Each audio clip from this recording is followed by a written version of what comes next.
ये लोग भी आए दिन महिलाओं के अधिकारों की बात कर करके उसके दायित्व का बोध नहीं करवा रहे, उसका दायित्व की बोध नहीं करवा रहे कि उसके पुत्र के प्रति, पति के प्रति, परिवार के प्रति, सबके प्रति दायित्व है। वो आज सिर्फ उसको अर्धनंगा नग्न दिखाना, उसके अधिकारों की बात कर रहा है। उसको खान पान, महिलाओं को, स्त्रियों को कभी विश्वास ही नहीं करना चाहिए। पुरुष हमेशा ही इस तरह से अहंग वो रहा है, तो उसको झांसेबाज रहा है, तो वो झांसे में देकर कभी वो आपको कोल्ड ड्रिंक में मिलाकर कभी किसका साजिश कर रहा है। और एक गलती, अब देखिए एक मामला, ये छोटी सी गलती और आपके पूरे जीवन को नष्ट कर गया।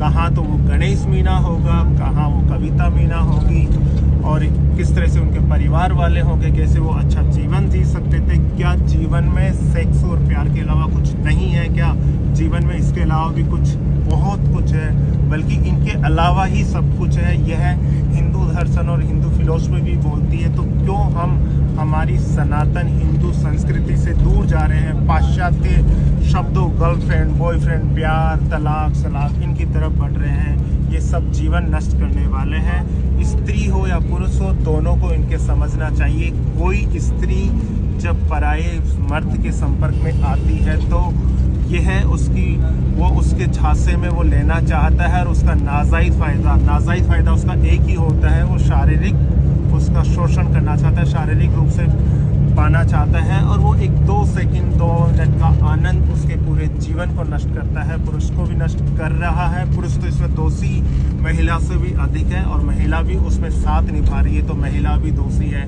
तो इन चीज़ों को रोकने के लिए क्या होना चाहिए? इन चीज़ों को रोकने के लिए हमें मॉरल वैल्यूज़ की आवश्यकता है, शुभ विचार की इसलिए आवश्यकता है। हमें हमारे नैतिक मूल्यों को हमने छोड़ दिया है, शुभ विचार को छोड़ दिया है, धर्म की परंपराओं को छोड़ दिया है। इसी कारण से ये हमारी चीज़ें हो रही है, और इन चीज़ों के कारण ये सारी चीज़ें बढ़ती जा रही है।